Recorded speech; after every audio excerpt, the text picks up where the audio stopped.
आज हम बात करेंगे एक ऐसी झील के बारे में, एक ऐसे कुंड के बारे में जिस कुंड के नीचे बसता है स्वयं नागलोक। ये झील है झारखंड के देवघर ज़िले के बाबा धाम यानी कि बैद्यनाथ धाम मंदिर के नज़दीक। अगर आपको ये वीडियो अच्छा लगे तो आप लाइक करके सब्सक्राइब बटन को ज़रूर दबा देना और नेक्स्ट नोटिफिकेशन के लिए बेल आइकन को प्रेस करना ज़रूरी है। शाम की आरती के बाद अगर इस तालाब के अड़ोस पड़ोस में भी आपको जाना है तो आपको बेहद सतर्क रहना पड़ेगा, क्योंकि इस तालाब के नीचे बसता है नागलोक। बाबा धाम मंदिर के आरती के बाद, शाम की आरती के बाद अगर कभी भी आप इस झील के नज़दीक जाओगे या फिर आसपास भी जाओगे तो आपको यहाँ नागलोक के अस्तित्व का पता चलेगा। यह कण कण में बसता है नाग। बाबा धाम यानी कि बैद्यनाथ धाम जाने के लिए सबसे पहले सुल्तानगंज जाना पड़ता है।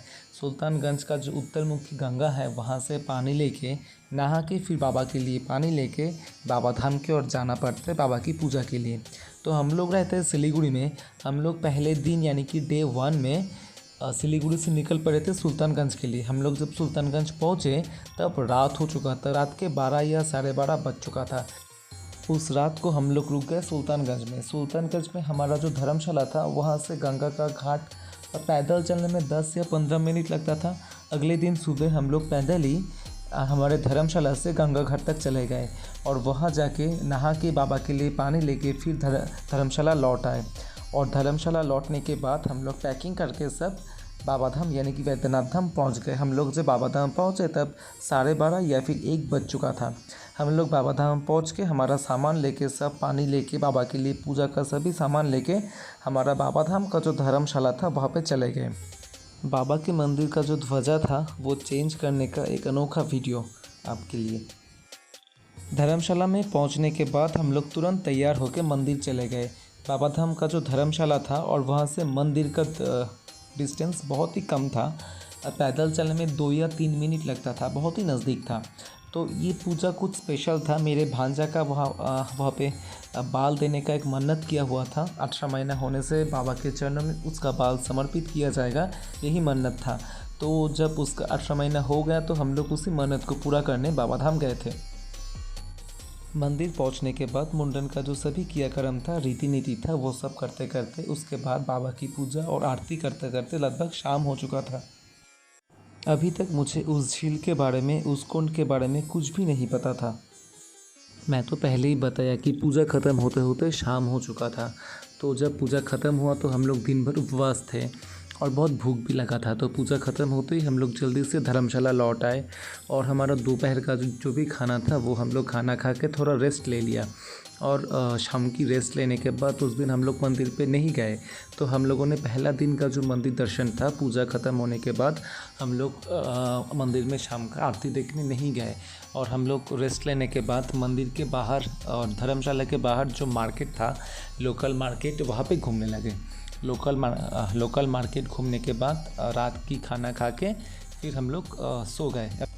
सेकेंड डे, और आप इसको थर्ड डे भी बता सकते हो, क्योंकि हम लोग सुल्तानगंज पहुँचे थे रात को। अगर वो डे 1 होता है तो अगले दिन यानी कि जिस दिन मुंडन सेरेमनी हुआ तो वो होता है डे 2 यानी कि सेकेंड डे। और उसके बाद वाले दिन यानी कि आज के दिन होता है डे 3 यानी कि थर्ड डे।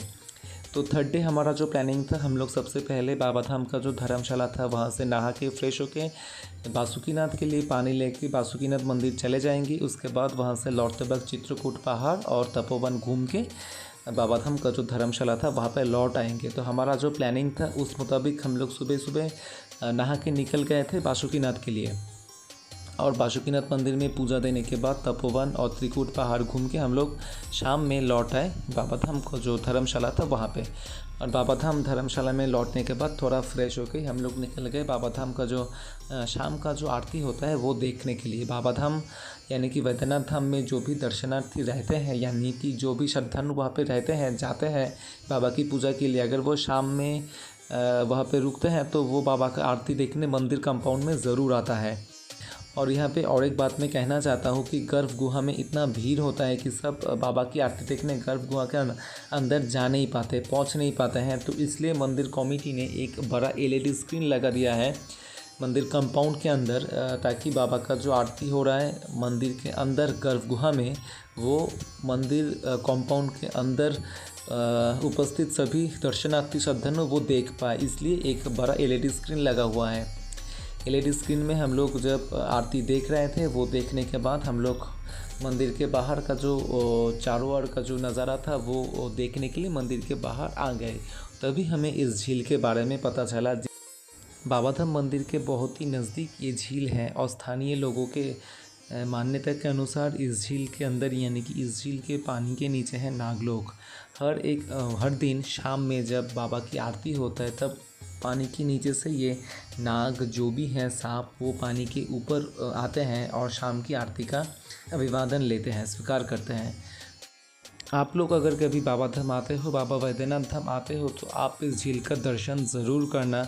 और इस झील के बारे में और एक मान्यता भी है, जो भी श्रद्धालु या फिर शरणार्थी सुल्तानगंज से बाबा के लिए पानी लेके पैदल आते हैं, मैं यहाँ पे आपको बोलना चाहता हूँ कि सुल्तानगंज से बाबा की इस मंदिर का जो डिस्टेंस है वो 100 किलोमीटर से भी ज़्यादा है।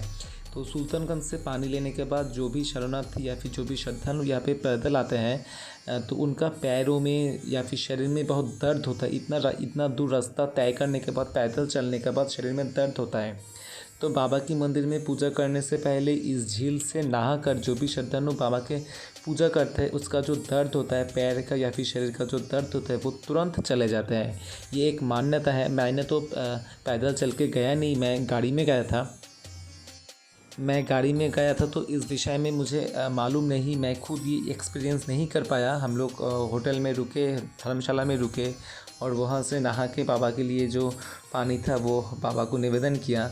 पर जो लोग पैदल आते हैं वो इस कुंड में नहाते हैं और नहाने के बाद बाबा को पानी चढ़ाते हैं। तो चढ़ाते ही उनका जो दर्द होता है, जो तकलीफ़ होता है इतना दूर चलने का, वो तुरंत चले जाते हैं। अगर आपको ये वीडियो अच्छा लगा हो तो आप एक लाइक और एक कमेंट ज़रूर कर देना। अगर आप मेरा वीडियो पहली बार के लिए देख रहे हो, यानी कि आप मेरे चैनल में पहली बार मेरा वीडियो देख रहे हो, तो आप जो सब्सक्रिप्शन बटन है उसको प्रेस कर देना। और सब्सक्रिप्शन बटन प्रेस करने के बाद आपको 3 ऑप्शन मिलेगा। उन तीनों ऑप्शन में से जो सबसे ऊपर होता है ऑल, यानी कि आपको सब्सक्रिप्शन बटन प्रेस करने के बाद ऑल ऑप्शन पे प्रेस करना है नेक्स्ट नोटिफिकेशन के लिए। अगर आपको बाबाधाम, बासुकीनाथ या फिर उस रिलेटेड कुछ भी इन्फॉर्मेशन शेयर करना है या फिर आपको कुछ जानना है, तो आप कमेंट सेक्शन पे कमेंट करके बता सकते हो। मुझे जितना आइडिया है, मुझे जितना इन्फॉर्मेशन है, वो मैं आपको जानकारी दे के ज़रूर हेल्प करूँगा। फिर मिलेंगे नई कोई वीडियो में, तब तक के लिए सावधान रहना, सतर्क रहना। Good bye.